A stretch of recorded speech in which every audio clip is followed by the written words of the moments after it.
En 1939, el físico húngaro Leo Szilard interrumpió las vacaciones de Albert Einstein cuando él se encontraba navegando para pedirle que enviara una carta. Esa carta para el presidente Franklin Roosevelt le advertía acerca del descubrimiento de la fisión nuclear y del posible desarrollo de una bomba atómica por parte de los nazis. Hacía varios meses que en un laboratorio de Berlín los científicos alemanes se habían dado cuenta de que los núcleos de los isótopos radioactivos se podían dividir en partes más pequeñas y por lo tanto podrían generar una gran cantidad de energía. Se temía que este descubrimiento pudiera llevar a la invención de un arma nuclear que le permitiera a Alemania ganar la guerra. Los riesgos durante la Segunda Guerra Mundial eran innumerables. La alianza militar entre la Alemania nazi, la Italia fascista y el imperialismo japonés provocó un conflicto que eventualmente incluiría a docenas de países y al final sería responsable por la muerte de más de 50 millones de personas. Famosos científicos europeos como Szilard, Hans Bethe y Enrico Fermi huyeron a Gran Bretaña y a los Estados Unidos para evitar la persecución en el continente europeo. En ese entonces, muy pocos se imaginaban que la carta de Szilard, firmada por Einstein, iba a revitalizar y así poner en marcha el naciente programa de investigación del uranio en los Estados Unidos. En universidades de todo el país, los científicos estadounidenses empezaron a trabajar junto a sus colegas europeos. Un informe de los británicos afirmando que un arma nuclear podría completarse a tiempo para alterar el resultado de la guerra también motivó a los legisladores a formular nuevas políticas a este respecto. En diciembre de 1941, los japoneses atacaron la base naval de Pearl Harbor y los Estados Unidos entró en la guerra. El presidente Roosevelt y el primer ministro inglés, Winston Churchill, decidieron consolidar sus esfuerzos de investigación en los Estados Unidos. El Proyecto Manhattan recibió su nombre porque fue en Manhattan, Nueva York, donde se estableció la sede principal. El Cuerpo de Ingenieros del Ejército estaba encargado de supervisar el proyecto que se estableció en 1942. Pocos meses más tarde, en el estadio Stagg Field en la Universidad de Chicago, Enrico Fermi hizo historia al crear el primer reactor nuclear en cadena autosostenible. Con suficiente uranio o plutonio, una masa crítica produce una reacción en cadena que, si es controlada, libera energía. Si no se controla, produce una poderosa explosión. La investigación del Proyecto Manhattan se dividió entre varios laboratorios en los Estados Unidos y en su momento de máximo auge empleó a más de 130,000 científicos, ingenieros, técnicos y otros trabajadores. El coronel Leslie Groves, quien a tiempo y bajo presupuesto acababa de supervisar la construcción del Pentágono, fue escogido para dirigir el proyecto. Groves ordenó que se encontraran sitios para los grandes complejos industriales que se necesitaban para producir los materiales fisionables requeridos para una bomba atómica. En las apartadas colinas y valles de Tennessee, la instalación industrial conocida como Clinton Engineer Works apareció casi de la noche a la mañana. En el estado de Washington, la planta industrial llamada Hanford Engineer Works tomó control de varias localidades en un recodo del río Columbia. Estos dos lugares se ajustaban a los criterios requeridos. Los dos estaban alejados de la población, tenían bastante terreno, bastante agua y acceso a la energía hidroeléctrica. Se improvisaron ciudades casi inmediatamente. Miles de personas empezaron a trabajar turnos ininterrumpidos para producir suficiente material fisionable para crear las nuevas armas nucleares. La nueva tecnología científica impulsó estas industrias de armamento nuclear. En Tennessee, los ciclotrones y difusores enriquecieron el isótopo fisionable del uranio, o uranio 235. En Washington, el reactor B, conocido como el primer reactor mundial a gran escala, produjo plutonio 239, conocido como el isótopo fisionable de plutonio. A medida que avanzaba el trabajo, quedó claro que el proyecto también necesitaba un laboratorio exclusivo en donde los científicos e ingenieros pudieran colaborar mutuamente en el diseño y construcción de una bomba atómica. Leslie Groves, quien había ascendido al cargo de general, nombró como director de este laboratorio a J. Robert Oppenheimer, conocido en el país como un líder en la física teórica. Aunque Groves y Oppenheimer tenían personalidades y formas de ver el mundo bastante opuestas, Groves observó que Oppenheimer tenía su mismo empeño y determinación. En el otoño de 1942 se inició la búsqueda de una sede apropiada. Oppenheimer, quien había vacacionado en Nuevo México, sugirió que Los Álamos fuera el lugar para construir el laboratorio y allí diseñar secretamente la bomba atómica bajo el nombre clave de Proyecto Y. A Groves le gustó que el área era bastante remota, fácil de proteger y lejos de zonas costeras y posibles ataques. Sin embargo, Los Alamos Ranch School fue lo que le convenció. Esta escuela de secundaria, construida por Ashley Pond, un miembro del regimiento de caballería de Teddy Roosevelt, era de estilo rústico y exclusiva para hijos de personas adineradas del este de los Estados Unidos. El esfuerzo a causa de la guerra tomó prioridad sobre el sueño de Pond. La última clase del Ranch School se graduó rápidamente en febrero de 1943 y se marchó. Tanto estudiantes como rancheros que habitaban la meseta dieron paso a obreros y maquinaria pertenecientes al Proyecto Y.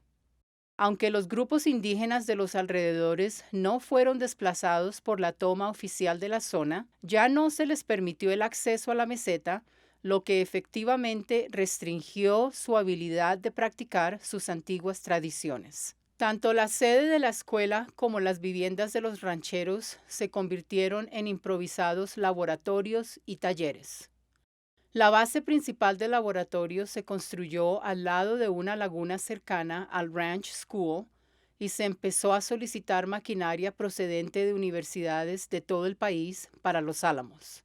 Los primeros científicos que llegaron en abril de 1943 idearon dos formas diferentes para ensamblar una masa crítica dentro de una bomba atómica: el método de fisión por disparo y el método de fisión por implosión. La investigación inicial se centró en el método más simple de ensamblaje por disparo porque se pensaba que funcionaba con uranio y plutonio. El físico Emilio Segre rápidamente instaló su laboratorio en dos remotas cabañas en la sede Pajarito, en donde su grupo especializado en radiactividad podía estudiar las propiedades químicas del plutonio.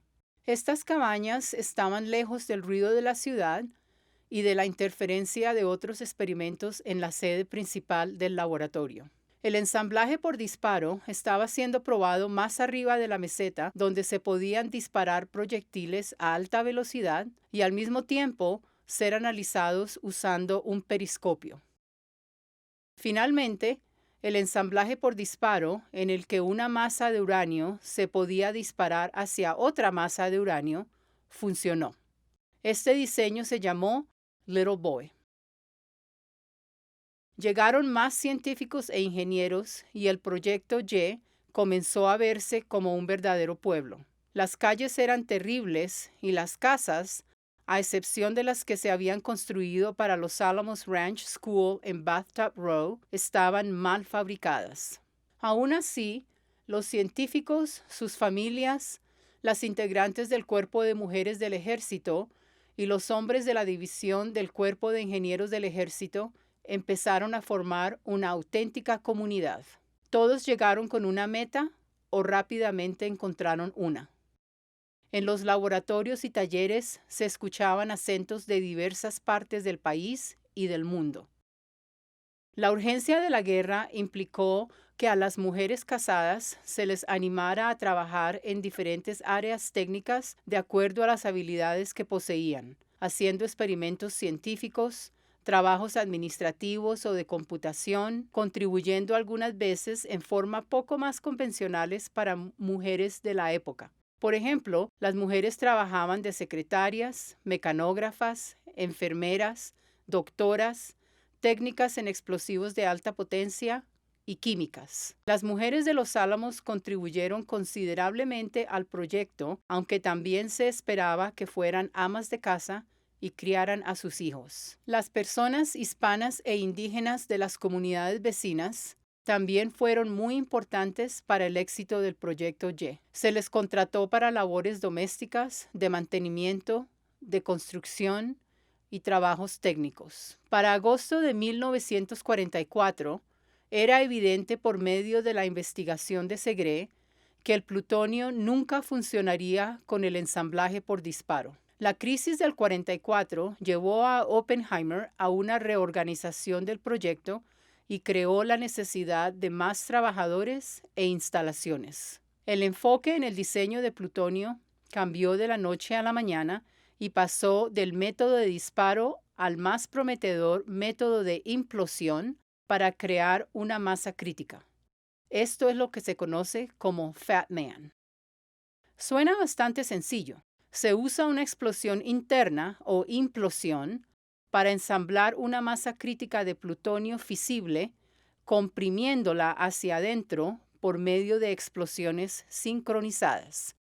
Pero en la práctica, era justamente el tipo de problema gigantesco para desafiar a todos los físicos, químicos, ingenieros, técnicos y maquinistas a la vez. La implosión era tan compleja que exigió la creación del proyecto Trinity para probarla. Si tenía éxito, la prueba Trinity sería la primera explosión atómica provocada por un ser humano. Se requirió mucha creatividad para fabricar los materiales especializados para que la implosión funcionara. Era esencial adquirir experiencia en explosivos de alta potencia. Ollas grandes para hacer dulces fueron usadas para mezclar los potentes explosivos hechos a la medida, que podían ser exactamente moldeados como lentes de implosión para enfocar la detonación hacia el interior. Para sincronizar la fuerza de compresión de cada lente, se utilizaron los circuitos usados para activar la lámpara de flash en cámaras fotográficas de alta velocidad y así activar el detonador. La intensa concentración intelectual, los largos días de labor y la urgencia de la guerra dieron paso a vidas muy activas después del trabajo. Durante sus valiosos ratos libres, la gente del Proyecto Y disfrutaba salir de excursión, esquiar, montar a caballo e ir de fiestas. La gente era joven y llena de energía. La edad promedio era de 29 años. Enfocándose en el fin de la guerra, los científicos se concentraron en perfeccionar el método de implosión. En la sede de investigación de plutonio de Segre, en Pajarito Canyon, se construyeron 2 refugios subterráneos cerca a la cabaña Pond. Estos refugios, con sus plataformas de tiro, se usaron para detonar los lentes ensamblados con explosivos de alta potencia para que los científicos pudieran observar lo que pasaba dentro de la implosión, si el núcleo estaba siendo comprimido equitativamente y con suficiente velocidad. Las remotas sedes para estudiar la implosión estaban distribuidas a lo largo de las mesetas al sur del pueblo. Cámaras de alta velocidad documentaban las pruebas. La investigación con imágenes y los explosivos de alta potencia se convirtieron en las especialidades de Los Álamos porque el observar y calcular los resultados era un procedimiento esencial de cada prueba. Se tenía que asegurar el éxito. El plutonio era bastante escaso para malgastarlo en una implosión fallida. La guerra en Europa terminó en mayo de 1945, pero los Estados Unidos estaba peleando fuertes batallas en camino al territorio japonés. Los ingenieros del Proyecto Y trabajaron con los militares. Bajo el Proyecto Alberta, se puso en marcha el plan para entregar las armas que permitiría que las recién inventadas bombas atómicas fueran lanzadas sobre el Japón desde aviones bombarderos tipo B-29. V-Site, o la sede B, se construyó cerca a Gunsight para probar prototipos de la bomba de implosión. Allí se ensambló el núcleo de potentes explosivos para el dispositivo de la prueba Trinity, conocido como The Gadget. El dispositivo Trinity era una configuración experimental. Estaba destinado a duplicar todos los detalles de la bomba atómica conocida como Fat Man, pero se detonaría en una torre en el sitio de prueba Trinity, al sur de Nuevo México, en lugar de ser lanzado desde un avión. En la sede Pajarito, Edward Kreutz y su equipo de trabajo ensamblaron un modelo no fisible del dispositivo como parte de la prueba final antes de la detonación en el sitio de prueba Trinity. El experto en explosivos de alta potencia del laboratorio, George Kistiakowsky, necesitaba el modelo de Kreutz para probar los lentes explosivos. Kreutz empleó el método magnético de imágenes para verificar que el montaje del lente de implosión iba a funcionar. Al comienzo, los resultados fueron desastrosos. Los instrumentos indicaron que la velocidad de la implosión era demasiado lenta. Era el sábado por la mañana, tan solo a 2 días de la detonación en el sitio de prueba Trinity, y el dispositivo estaba ya en la torre. Hans Bethe pasó el día volviendo a analizar los resultados y se dio cuenta de que la ionización del aire dentro del ensamblaje hecho a escala en el experimento de Kreutz había afectado el flujo de datos, lo cual indicó una velocidad más lenta de la que en realidad había ocurrido. El domingo por la mañana, Bethe llamó al sitio de prueba Trinity para informar que los cálculos iniciales eran correctos. Después de todo, el experimento de Kreutz había tenido éxito y el diseño trabajaba según lo planeado. Temprano por la mañana del 16 de julio se realizó la prueba Trinity y se detonó el dispositivo.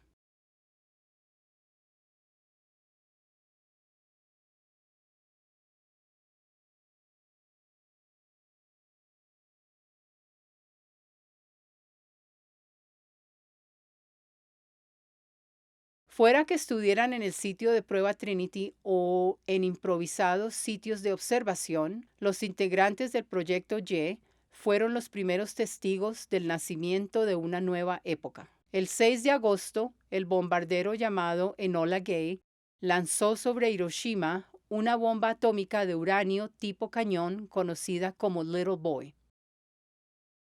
El 9 de agosto, el bombardero B-29, llamado Boxcar, lanzó sobre Nagasaki una bomba atómica de implosión conocida como Fat Man.